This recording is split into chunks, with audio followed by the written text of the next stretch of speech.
বুদ্ধদেব ভট্টাচার্যর পর এবার প্রকাশ কারাট। রেজ্জাক মোল্লাকে দেখতে হাসপাতালে যাচ্ছেন সিপিএমের সাধারণ সম্পাদক। দূরত্ব ঘুচিয়ে সিপিএমের সর্বোচ্চ নেতৃত্ব রেজ্জাক মোল্লার আরও কাছাকাছি।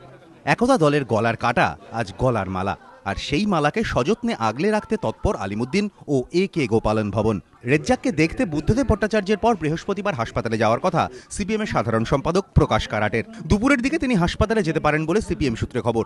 কেন্দ্রীয় কমিটির বৈঠকে যোগ দিতে কলকাতায় আসছেন তিনি। ওই বৈঠকের প্রথমার্ধের পরে হাসপাতালে যেতে পারেন কারাট। রাজনৈতিক মহলের মতে শিল্পনীতি নিয়ে প্রশ্ন তুলে কখনো বুদ্ধদেব ভট্টাচার্য, কখনো নিরুপম সেনকে কাঠগড়ায় দাঁড় করিয়েছেন রেজ্জাক মোল্লা, কখনো আলিমুদ্দিনের অন্দরে চাপ বাড়িয়েছেন হজ যাত্রায় গিয়ে, কখনো সুর চড়িয়েছেন কেন্দ্রীয় নেতৃত্বের বিরুদ্ধে। কিন্তু ভাঙড়ে আক্রান্ত হওয়ার পর বিতর্কিত এই নেতা এখন হাসপাতালে। আর এটাই এখন পঞ্চায়েত নির্বাচনের আগে বড় ইস্যু সিপিএমের কাছে।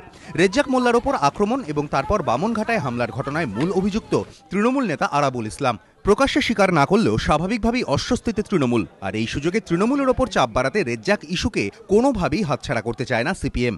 তাই পঞ্চায়েত ভোটের আগে রেজ্জাকের পাশে এবার খোদ প্রকাশ কারাট, এমনটাই মনে করছেন রাজনৈতিক বিশ্লেষকরা। বিতনু চট্টোপাধ্যায়, এবিপি আনন্দ, কলকাতা।